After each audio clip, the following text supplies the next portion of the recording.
ಹೊಸಬೆಟ್ಟು ಶ್ರೀ ವೀರ ಹನುಮಾನ್ ಮಂದಿರದಲ್ಲಿ ವಾರ್ಷಿಕ ಪೂಜಾ ಮಹೋತ್ಸವವು ದೈವಜ್ಞರಾದ ಕೆಸಿ ನಾಗೇಂದ್ರ ಭಾರದ್ವಾಜ್ ಕಟ್ಲ ಸುರತ್ಕಲ್ ಅವರ ನೇತೃತ್ವದಲ್ಲಿ ವಿಜೃಂಭಣೆಯಿಂದ ನಡೆಯಿತು.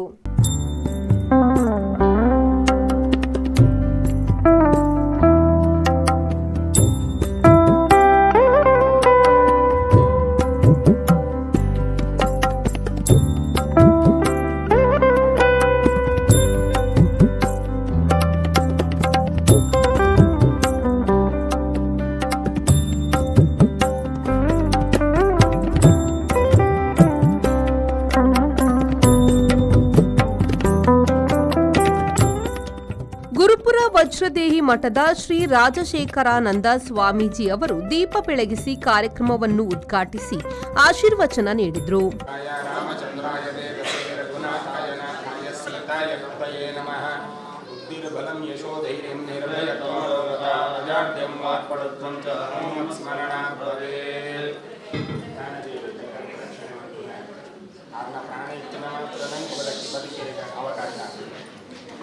ನಮ್ಮನ್ನು ಜಗತ್ತಿಗೆ ಅಮ್ಮ ಕೊರಿಯಾಗಿಂದ ಅಂಡ್ಲ ದೇವರ ನಮನ ಉಲಯ ಆತ್ಮನ ಬೀದು ನೆಕ್ಲು ಧರ್ಮ ಕಾರ್ಯವಂತರೇ ಧರ್ಮ ಕಾರ್ಯವಂತರಿಗೆ ನಮಗೊಂದು ಜಾಗ ಒಂದು ಕ್ಷೇತ್ರ ಅನ್ಬೋದು ಅಂಚಾದಿ ಕರಾವಳಿದ ಈ ಸಮುದ್ರದ ಬದಿತ್ತು ಪ್ರಾಣದೇವರು ರಾಮದೇವರನ್ನ ದೂತೆಯಾದ ಆಜಾನುಬಾಹು ಶರೀರನ ಫಸೊಂದು ದಂಡನ ಕೈಟ್ ತುಂಬಂದು ನಮ್ಮನ್ನು ಮಂತ ರಕ್ಷಣೆ ಮಲ್ಪರಿಗೆ ಮೂಲು ನಮ್ಮ ಹಿರಿಯಾಕಲು ಅರೆಗೆ ಮಂಚಿ ಸಾನ್ನಿಧ್ಯ ನಿರ್ಮಾಣ ಮಲ್ತದ್ದು ಕೊಡ್ತೇವೆ.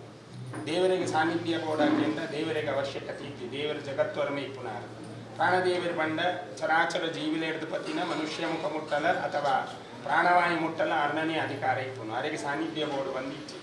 ನಮ್ಮ ಮನುಷ್ಯರು ಆ ಮನುಷ್ಯರ ಇನ್ನಗಳಿಗೆ ಈ ಸಾನ್ನಿಧ್ಯ ಬೋರ್ಡು ದೇವರನ್ನು ಕೇಂದ್ರ ಭಗವಂತನು ನಿತ್ಯ ತೂವೆರೆಗಾಯ್ದಿನ ಅಂಡ್ಲ ತಿಂಗಳಡು ವರನ ವಾರಡು ವರನ ಭಗವಂತನ ಸೂದು ಆ ಮೂಲಕವಾದ ನಮ್ಮನ ಕಷ್ಟ ನಾರನ ಪಣೊಂದು ಆರ್ನ ಸುಖ ನಮಕೇನೊಂದು ಜೀವನಡು ನಡತೋ ಒಂದಿಪ್ಪೋಡು.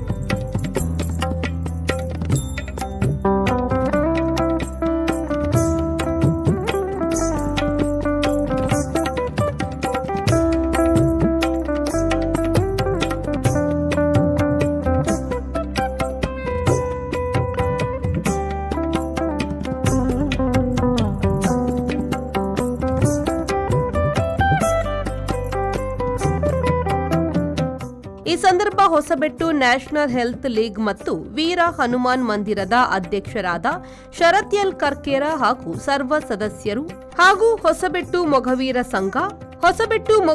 ಸಂಘ ಮುಂಬೈ ಶಾಖೆ, ಹೊಸಬೆಟ್ಟು ಶ್ರೀ ಲಕ್ಷ್ಮೀ ವೆಂಕಟೇಶ ಪ್ರಾರ್ಥನಾ ಮಂದಿರ, ಹೊಸಬೆಟ್ಟು ಮೊಘವೀರ ವಿದ್ಯಾಸಂಘ, ಹೊಸಬೆಟ್ಟು ಮಹಿಳಾ ಸಮಾಜದ ಅಧ್ಯಕ್ಷರು ಮತ್ತು ಸದಸ್ಯರು, ಮಂದಿರದ ಪ್ರಧಾನ ಅರ್ಚಕರಾದ ಮೋಹನ್ ಚಂದ್ರ ಎಚ್ ಹಾಗೂ Nishal P Salian, Rishith D Kanchan, Shreyas R Shriyan, Bavith B Salian, Namrath B Amin ಹಾಗೂ ಗ್ರಾಮಸ್ಥರು ಉಪಸ್ಥಿತರಿದ್ದರು.